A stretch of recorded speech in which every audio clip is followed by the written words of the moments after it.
चाह नहीं मैं सुरवाला के गहनों में गुथा जाऊं। चाह नहीं मैं सुरवाला के गहनों में गुथा जाऊं। चाह नहीं प्रेमी माला में बिदने प्यारी को मैं ललचाऊं। चाह नहीं सम्राटों के सौ पर हे हरि डाला जाऊं। चाह नहीं देवों के सिर पर चरू भाग पर इठलाऊं। मुझे तोड़ लेना बनमाली, उस पथ पर तुम देना फेंक। मातृभूमि पर शीश चढ़ाने जिस पथ जाए वीर अनेक। मुझे तोड़ लेना बनमाली, मुझे तोड़ लेना बनमाली, उस पथ तुम देना फेंक। मातृभूमि पर शीश चढ़ाने जिस पथ जाए वीर अनेक। जय हिंद, वंदे मातरम, भारत माता की जय। आज 13 अप्रैल है। आज से 103 वर्ष पहले इसी तिथि को भारतीयों ने एक काला सच देखा था, जब ब्रिटिश हुक्मरानों ने जालियांवाला बाग में उपस्थित 30,000 से ज़्यादा लोगों पर तब तक गोलियां बरसाई थी जब तक कि गोलियां समाप्त नहीं हो जाती। जघन्य नरसंहार का वो काला दिन, उस तिथि को याद करके हमारी संवेदनाएं उन शहीदों के प्रति हिलोरे मारने लगती है, जिन्होंने अपना सर्वस्व भारत माता की पवित्र भूमि के लिए अर्पण कर दिया। हम और आप जानते हैं कि जालियांवाला बाग हत्याकांड के पीछे भारतीयों के द्वारा लगातार रॉलेट एक्ट के खिलाफ की जाने वाली आंदोलन और प्रदर्शन था, जिस प्रदर्शन से ब्रिटिशर्स हुक्मरान इस कदर नाराज थे कि उन्होंने मासूम और वृद्ध की हत्या करने में भी किंचित मात्र का संकोच नहीं किया था। आप जानते हैं कि 18 मार्च 1919 ईस्वी को रॉलेट एक्ट पारित हुई थी, जिस एक्ट के अंतर्गत किसी भी भारतीयों को बिना कोई कारण बतलाए गिरफ्तार किया जा सकता था, और गिरफ्तार व्यक्ति विशेष के पास ना अपील, ना वकील, ना दलील रखने की अधिकार थी। इसीलिए अधिकांश भारतीयों ने उस कानून को काला कानून कहा।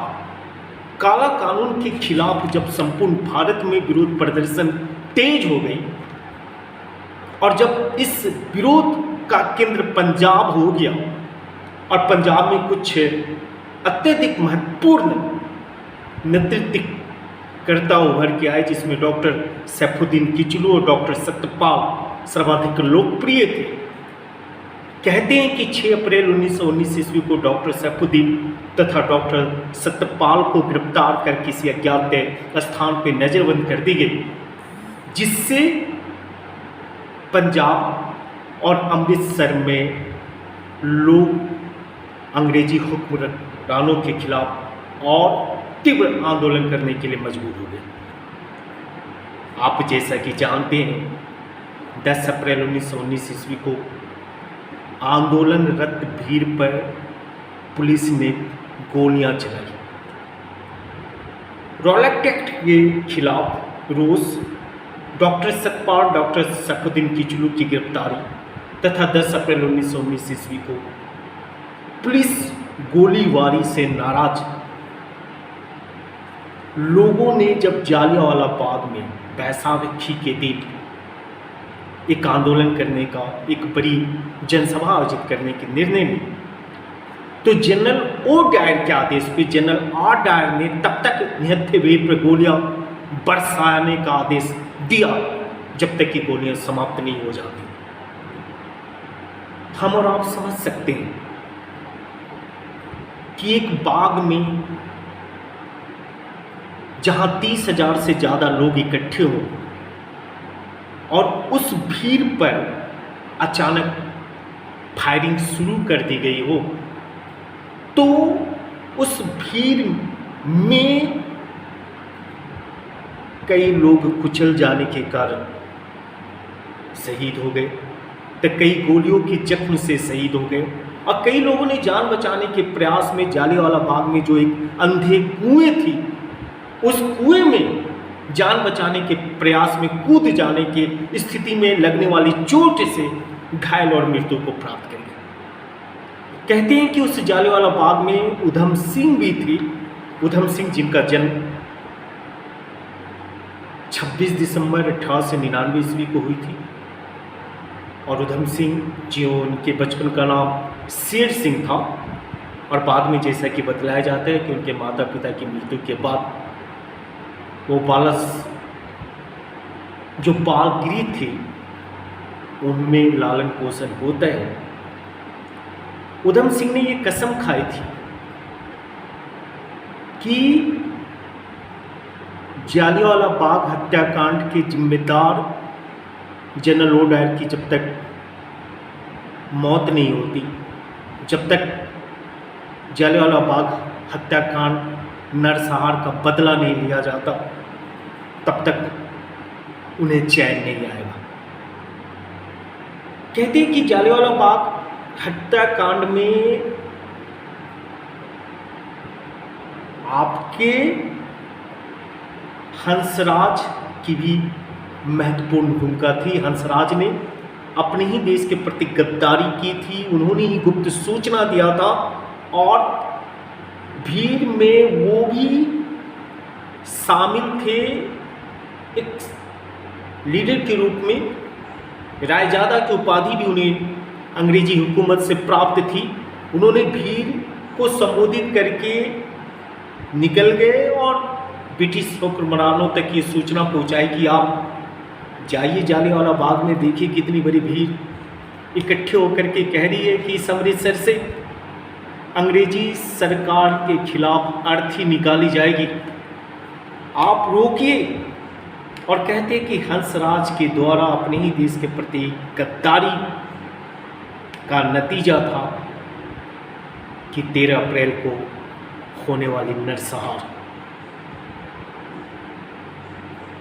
हम लोगों ने देखा है कि भगत सिंह, बटुकेश्वर दत्त, चंद्रशेखर आज़ाद जैसे लोगों की प्रेरणा और क्रांतिकारी के रूप में खुद को तब्दील कर देने के पीछे भी 1919 ईस्वी का जालियांवाला बाग हत्याकांड ही थी।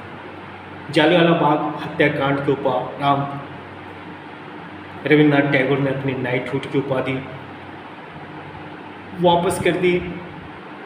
तो आप ये भी जानते हैं कि शंकर नारायण ने वायसराय की कार्यकारिणी परिषद से इस्तीफा दे दिया और ब्रिटिश हुकूमत के खिलाफ जालियांवाला बाग हत्याकांड की सच्चाई को सामने लाने की जो दबाव बन रही थी, उस दबाव को रफा दफा करने के प्रयास में ब्रिटिशर्स ने हंटर आयोग गठित की थी, जिस हंटर आयोग के माध्यम से जालियांवाला बाग जैसे जघन्य हत्याकांड को भी लीपापोती करने की प्रयास की गई थी। बाद में आप देखेंगे कि उधम सिंह ने 21 वर्षों के उपरांत 13 मार्च 1940 ईस्वी को कैक्टस हॉल लंदन में जाकर जनरल ओ डायर की ऊपर 6 गोलियां चलाई और लंदन में जाकर के जनरल ओ डायर की हत्या करके जालियांवाला बाग जैसे जघन्य हत्याकांड का बदला लिया था। कहते हैं ना, हमारे सीने में जो दर्द हैं वो फूलों के गुच्छे हैं। हमें पागल ही रहने दो, हम पागल ही अच्छे हैं। भारतीयों की वीरता की गाथा संपूर्ण विश्व ने महसूस किया है, लेकिन अब समय है कि हम यूथ को, युवा पीढ़ी जो देश की आज़ादी के 74 वर्षों के बाद भी उन शहीदों के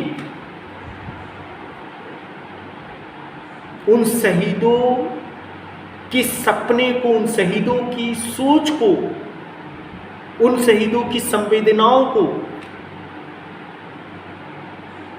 आखिर वो क्या कारण थे कि कुछ लोगों ने इस देश के लिए सर्वस्व खोया फिर भी उठ तक नहीं की। और आज हमारी यूथ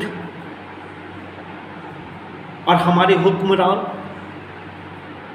हुक्मरान किस प्रकार के संदेश हमारे यूथ को पहुंचा पा रहे हैं। हमें कोशिश करनी है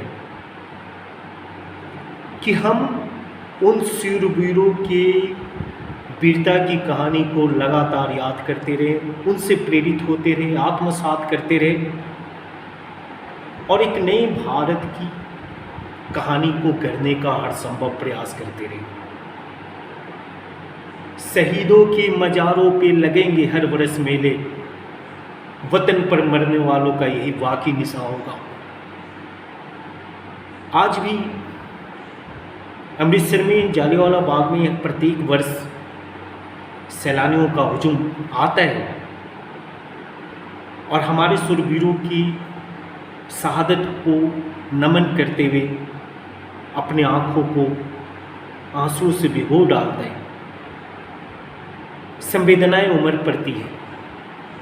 जो राष्ट्र से प्यार करेगा वो राष्ट्र के प्रत्येक इंसान से प्यार करेगा। एक सच्चा भारतीय पहले देश देखता है, तब परिवार। तो आज 13 अप्रैल को फिर से ये शपथ लें, दर्द सहेंगे